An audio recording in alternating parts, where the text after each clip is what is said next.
আমাদের আর্তনাদ আপনাদের কানে যায় না। আমাদের আর্তনাদ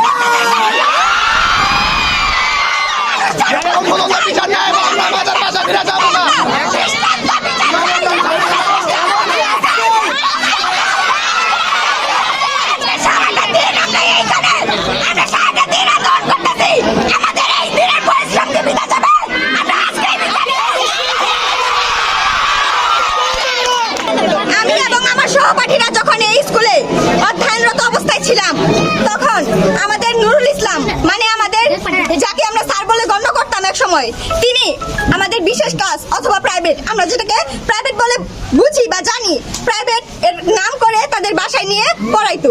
একটা ফ্লোর ছিল, একটা ঘর ছিল, টিনের ঘর, ওই ঘরের ফ্লোরের মধ্যে বসে পড়াইতো। ছেলেরা এক পাশে, মেয়েরা এক পাশে। উনি সবসময় মেয়েদের পাশেই বসতো এবং মেয়েদেরকে দুই পাশে নিয়ে বসতো।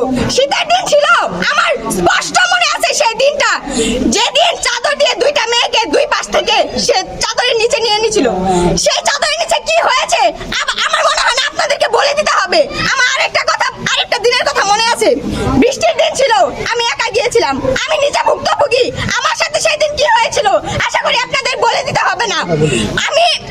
শুধু আমি না, এখানে যতগুলো মেয়ে আছে প্রায় সকলেই এই যৌন হয়রানির শিকার হয়েছে এবং এই কাজটা দুই একদিন ধরে হয়নি, বছরের পর বছর ধরে 15, 16, 20 বছর ধরে এই কাজটা হয়ে আসছে।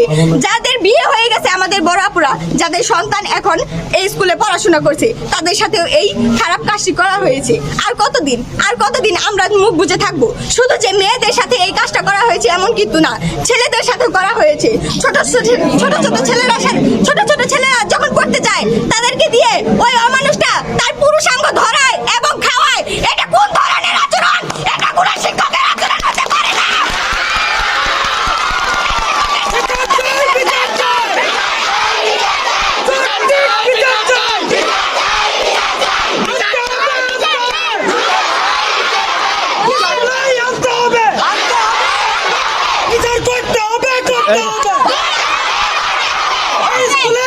বলেছো যে এবং 15-20 বছর যাবত এই কথাটা, আচ্ছা এই আজকে আইসা আন্দোলন হইলো, এতদিন কেন হলো না বলে মনে তুমি মনে করো? আমরা মেয়েরা, আমরা যেহেতু মেয়ে, আমরা এই কথাটা আমাদের পরিবারকে বলেছি। আমাদের পরিবার মান সম্মানের ভয়ে, আমরা তো মেয়ে, আমাদের তো মান সম্মান আছে, নাকি মেয়েরা আছে না? আমরা যখন আমাদের পরিবারকে বলেছি, আমাদের পরিবার মান সম্মানের ভয়ে মুখ খুলতে দেয় নাই। আমাদের পরিবারকে হুমকি দেওয়া আছে, আমার মা বাবাকে হুমকি দেওয়া হয়েছে এই কথাটা গোপন রাখার জন্য। না মা, আরেকটা প্রশ্ন আছে, সেখানে কিন্তু বলা হয়েছে যে এই এলাকার কিছু লোক ধামাচাপা দিতে চাচ্ছে, এই বিষয়টা এর পূর্বেও কি দিতে চাইছিল কিনা, এবং যদি নাম জানা থাকে? অবশ্যই, আমি নামটা উল্লেখ করতে চাই না, নামটা উল্লেখ করতে চাইছি না, কিন্তু অনেকবার এই নুরুল ইসলামকে অনেকবার বিচার করা হয়েছে, অনেকবার লুকায়িতভাবে বিচার করা হয়েছে, কিন্তু তারপরেও উনি এই অমানবিক মানে নিকৃষ্ট কাজটা করে যাচ্ছে। আমরা যখন এই স্কুলে অধ্যয়নরত অবস্থায় ছিলাম তখন আমরা একজন ম্যাডামকে জানিয়েছিলাম, কিন্তু তখন প্রধান শিক্ষক ছিলেন ওই তখন কোনো প্রধান শিক্ষক ছিলেন না। হ্যাঁ, উনি নিজেই ছিলেন, তখন জানানো হয়েছিল, কিন্তু আমাদের ম্যাডাম গুরুত্ব দেয় নাই। এটাকে স্বাভাবিক সাধারণ বিষয় বলে তিনি তুচ্ছ মনে করেন, গুরুত্ব আসলে চেষ্টা করেছে, আসলে গুরুত্ব দেয় না ওনার ভয়ে বা ভীতিতে দিতে পারে নাই। জমেলা ম্যাডামকে জানানো হয়েছিল, না জমেলা ম্যাডাম এটা সমাধান কেন করলো না, মানে ওই স্যারের ভয়ে, নুরু স্যারের ভয়ে? অবশ্যই আমাদের শরীরে হাত দেওয়া হয়েছে।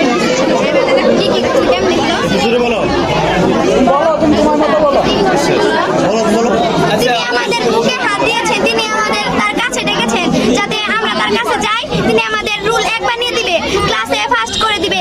তিনি আমাদের অনেকবার এরকম করেছে। আচ্ছা, বলেছে যে ছেলেদের সাথে যে ই করেছে, কি করেছে বলো তো একটু বিষয়টা? আমাদের প্রাইভেটে যায়, একটু জোর বলো। যার পরে আমাদের আলাদা এক করে করায়, আমাদের তারপরে আমরা যে সময় পড়া শেষ হয় তাদের মেয়েদের দেখার পরে তারপরে যে হাতাহাতি হওয়ার পর তারপরে সবাই স্কুল আসার পর আবার মনে করলেন বুকে হাত দিব, আদর করবো, ট্রেন হচ্ছে হেলো হাত দিব, হাত দেওয়ার পরে এরা কে সুখ করে থাকা মানে হয় না। মেয়েরা ঘটনা ঘটছে মায়ের আলো সম্মানের নিকে এটা হয় না। এখন তোমাদের কি দাবি? আমাদের নুরু স্যারকে শাস্তি দেওয়ার দাবি আমরা। কি শাস্তি দাবি করছো? তাদের ফাঁসি দেওয়ার দাবি। আমি বলি এই শোনো শোনো আমি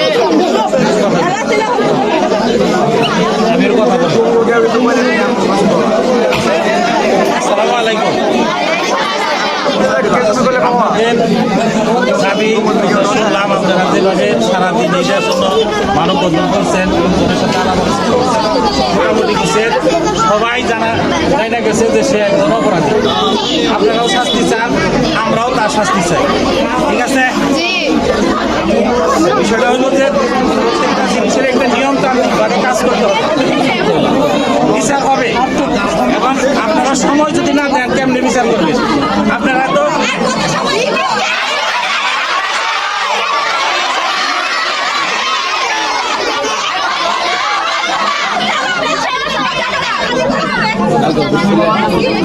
আমরা সকাল থেকে এই জায়গায়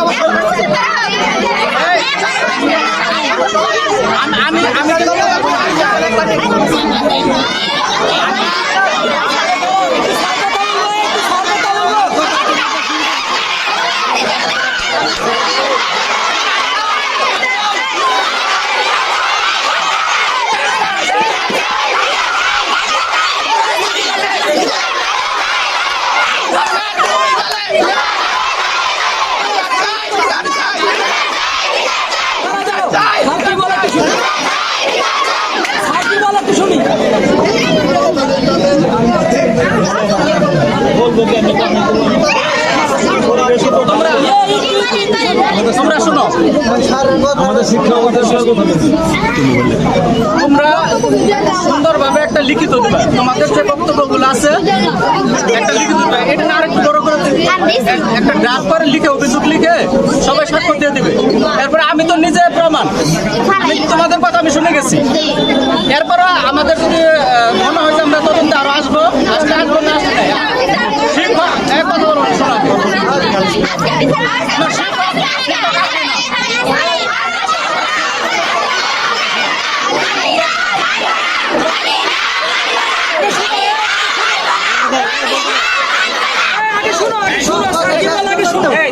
কথা শুনতে হবে না, কথা তো শুনতে হবে,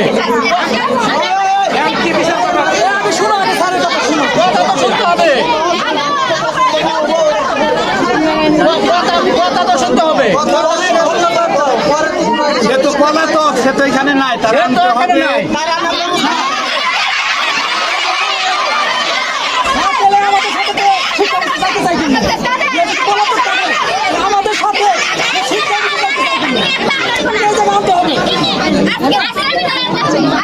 আমরা অপরাধীর বিচার চাই, যেটা পর্যন্ত অপরাধীর বিচার না হয় আমরা আমাদের বাসায় ফিরে যাবো না। তাকে যদি আমরা এখানে থাকবো, দেখলাম আমরা অবস্থান ছাড়বো না। প্রয়োজনে চাকরি থাকে ডিসমিস, সে আর স্কুল আসবে না, চাকরি থেকে dismiss। এটা হলো আমাদের প্রথম দাবি। ওনার বিচার চাই আমরা, আমরা বিচার চাই, সুস্থ বিচার চাই, আমরা সুস্থ বিচার চাই। এই মাঠে জনগণ পর্যন্ত বিচার না হইব আমরা কেউ আমাদের বাসায় ফিরে যাবো না, এটা আমাদের কমিটমেন্ট।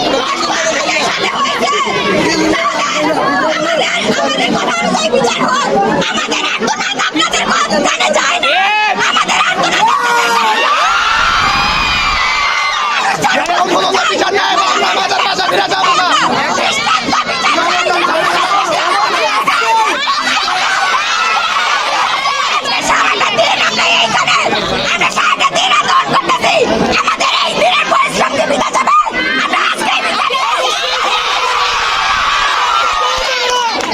আমরা দৃষ্টান্তমূলক বিচার চাই, এমনকি আজকে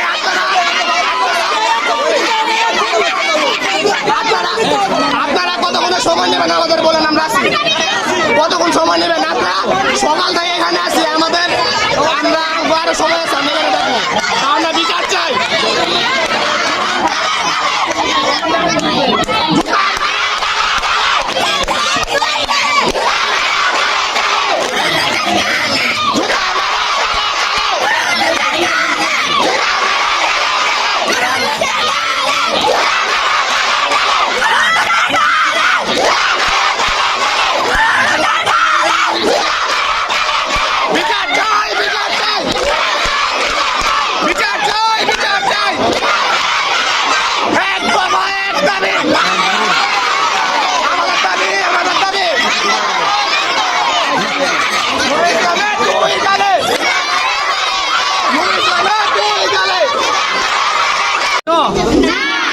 আমি তোমাদের ভাই, আমি তোমাদের বন্ধু, আমার বাড়ি এখানেই। কিন্তু আমি উপজেলা পরিষদের সাবেক ভাইস চেয়ারম্যান। তোমাদের স্কুলের পিছনে যে বাড়িটা, এটা আমার শ্বশুর বাড়ি। এই যে এখানে একটা বাসা না, আমার বাড়ি বড়চনা।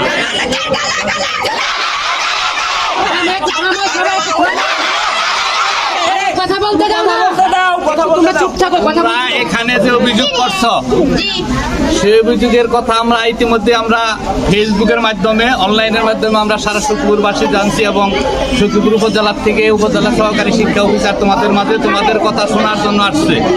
তোমরা 2-3 জন এখানে কথা বলেছো, অভিযোগ করছে। এরপরেও যদি তোমাদের কোনো কথা থাকে, কোনো অভিযোগ থাকে, উনি ব্যক্তিগতভাবে এই অফিসে তোমাদের কথা শুনবে। এর বাইরেও যদি কোনো কথা থাকে, তোমরা ওনাকে উপযুক্ত প্রমাণ সহ বলে দিবে। কবেকার ঘটনা, কখন হয়েছিল, কি হয়েছিল, কাকে কাকে জানাইছিল, সেটা তোমরা বলে দিবে। আর আমার কথা হইলো, শিক্ষা হইলো আমাদের মেরুদণ্ড, তাই না? এই স্কুলের কোমলমতি ছাত্র এবং ছাত্রীদের সাথে যে ঘটনা হয়েছে, এটা অবশ্যই নিন্দনীয়। এই ঘটনা আজকের না, এই ঘটনা ছাত্রীরা অভিযোগ করেছে 10-12 বছর আগে শুরু হয়েছে। আমার কথা হলো, এই স্কুলের যারা শিক্ষক, এই স্কুলের যারা পরিচালনা পরিষদে ছিলেন, নিশ্চয়ই তারা এই ঘটনা আগের থেকেই জানতেন না? বিচার করে নাই, তারাও কিন্তু এই অভিযোগে অভিযুক্ত।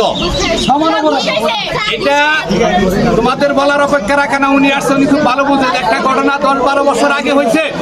সেই ঘটনা মেয়েরা লোক লজ্জার কারণে তার অভিযোগ অভিভাবকরা বলার সাহস পায় নাই। আজকে মেয়েরা সাহস করে বলেছে, বলার পরে সারা সখীপুরে এটা নিয়ে নিন্দার ঝড় উঠছে। সারা সখীপুরবাসী তোমাদের সাথে আছে। এই যে তোমাদের বড় ভাইয়েরা, এই যে তোমাদের বড় বোনেরা তোমাদের সাথে আছে এবং আমরাও আছি। আর যারা এই মানববন্ধনে বাধা দেওয়ার চেষ্টা করেছেন, তারা আমি মনে করি ছাত্রদের শত্রু।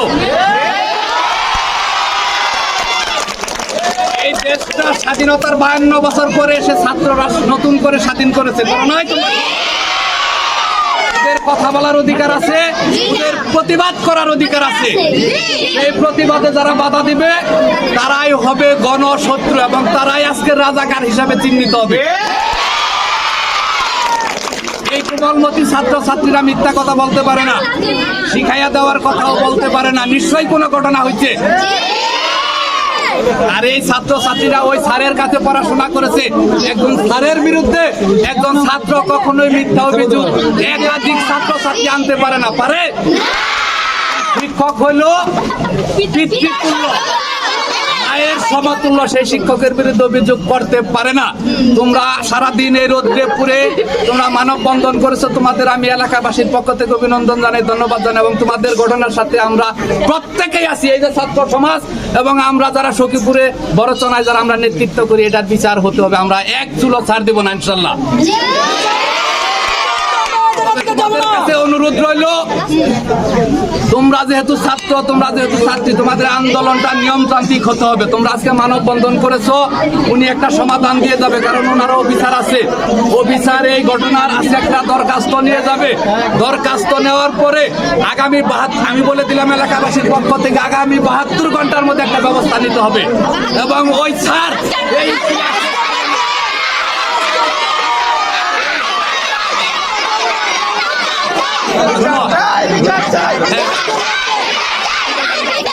ওই স্যারের উপযুক্ত বিচার হবে। যতদিন পর্যন্ত বিচার না হবে, তোমরা কেউ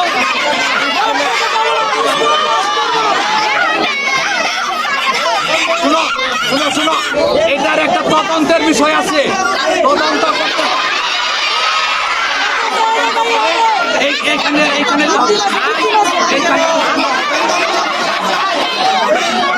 যদি কোনো কথা থাকলে অফিসে গিয়ে প্রত্যেকেই বলে দিবেন। তোমাদের ধন্যবাদ, তোমাদের ধন্যবাদ।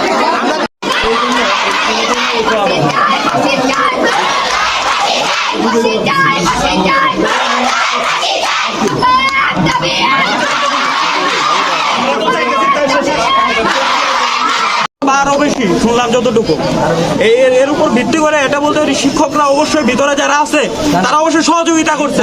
সহযোগিতা যদি না করে, এত একটা স্যার এত কালপ্রিট কাজ কিভাবে এতদিন চালানো যায়, কিভাবে চালায়? সঠিক উত্তর না দিতে পারে, আমরা চাই না এই স্যাররা এই স্কুলে শিক্ষকতা করুক, তারা ট্রান্সফার হয়ে অন্য জায়গায় চলে যাক, তাদের এই স্কুল আমাদের দরকার নাই। এটা শোনার পরে তো আর তোমাদের কথা শোনার দরকার নেই নাকি? বলবে শফিক নুরুল ইসলাম সহকারী শিক্ষক দাঁড়িপাকা সরকারি প্রাথমিক বিদ্যালয়, তার বিরুদ্ধে উক্ত বিদ্যালয় এবং সাবেক শিক্ষার্থীদের যৌন হয়রানির অভিযোগ। প্রথম, ভুক্তভোগী শিক্ষার্থীদের দাবি তাকে অতি দ্রুত এই দাঁড়িপাকা সরকারি প্রাথমিক বিদ্যালয় থেকে বহিষ্কার করতে হবে। এটা হচ্ছে প্রথম দাবি। তার এই জঘন্য ও ঘৃণিত কর্মের জন্য দ্রুত তাকে আইনের আওতায় এনে তার বিচার নিশ্চিত করতে হবে। উক্ত ঘটনা যারা ধামাচাপা দেওয়ার চেষ্টা করেছেন এই এলাকা থেকে প্রভাবশালী কিছু ব্যক্তি, তাদেরকেও আইনের আওতায় এনে তাদের বিচার করতে হবে।